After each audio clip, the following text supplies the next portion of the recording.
This is absolutely wild as Mike Gorman, legendary Celtics broadcaster, calls out Grant Williams for being annoying and says that it led to his departure in Dallas. We'll be diving in, looking at what that means for Grant Williams and how he was, viewed in this Celtics organization. And also we're going to be looking at this bench unit stay ready group excelling in games that they're necessarily needed, having big games from Xavier Tillman, Luke Kornet, Payton Pritchard, and Sam Hauser. All of that and more on this episode of Celtics Digest.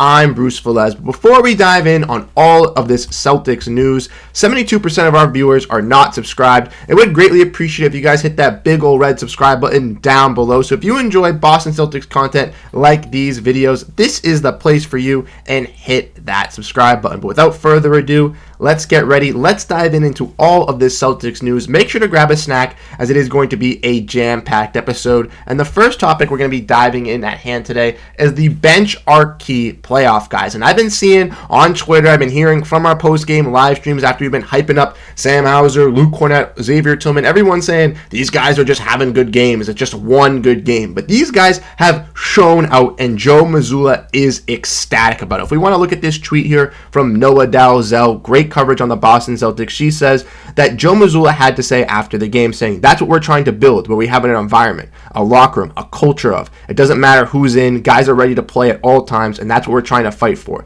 that depth. And Brad Stevens has done an immaculate job of having this depth around the Celtics. Obviously, they have one of the best starting fives in the whole throughout NBA, but they also have great bench and role players. Sam Hauser has grown into a fantastic 3-and-D wing, and if you're hating on Sam Hauser's defense, that is egregious. He was fantastic at defending at the rim last night. If you missed that game, check that out. We've also seen Payton Pritchard be a fantastic playmaker for this squad, even if his shots aren't falling, and Luke Kornet emerging as that backup center. We want to keep diving in as well. We can look at this tweet from Real Bob Manning, which does another fantastic job of breaking down the Celtics. He organized and broke down the Tillman-Kornet minutes, where they played 8 minutes together, were a plus 53.3 with a 60 defensive rating at Utah, and they sparked that decisive 20-0 run to begin the fourth quarter when the Jazz kind of brought it back late in the third, and that was huge for this Celtics team. We hadn't gotten to see Tillman and haven't gotten to see Kornet play together, and they excelled playing off of one another. We've only really seen Tillman really work with Horford,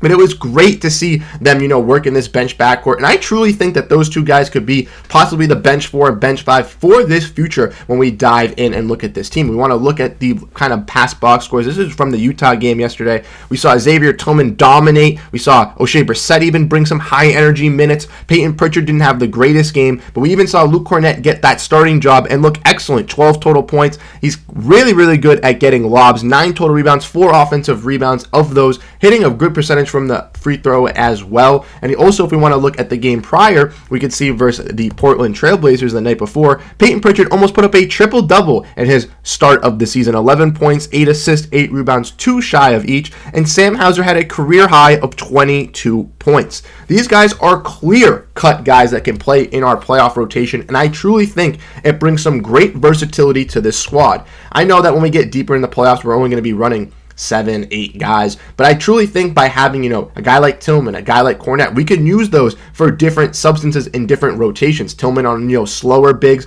Kornet for the taller, lankier ones. Sam Hauser's a fantastic 3-and-D wing to fill in for Tatum and Brown, and has done well when he does that in the starting lineup as well. Payton Pritchard's, a high energy guard that brings that excitement and playmaking off the bench, and him and Sam Hauser have a great connection already. I can't wait to see how that looks. And then we've even seen some bright spots, like I mentioned, from Xavier Tillman looking like the next Al Horford. Let me know what you guys think down below in the comment section, because I truly think that this team is fantastic with all these bench guys, and it's been a wondrous show that we've seen in the last couple of recent games. If you guys want to make sure you stay tuned to all of the Celtics news, make sure you join the post-game live streams. We'll have another one following tomorrow's matchup. We already know that Kristaps Porzingis is going to be out, and it'll be a fantastic matchup as the Celtics will be taking on the Phoenix Suns again, which will be a great show to see. I'm personally very, very excited to watch that one. Devin Booker is going to be back. It should be a revenge game for the Suns, and the Celtics better come out hot being back home. But let's dive into the news that you guys have been waiting for, the Grant Williams controversy. It's absolutely insane that we're breaking this down.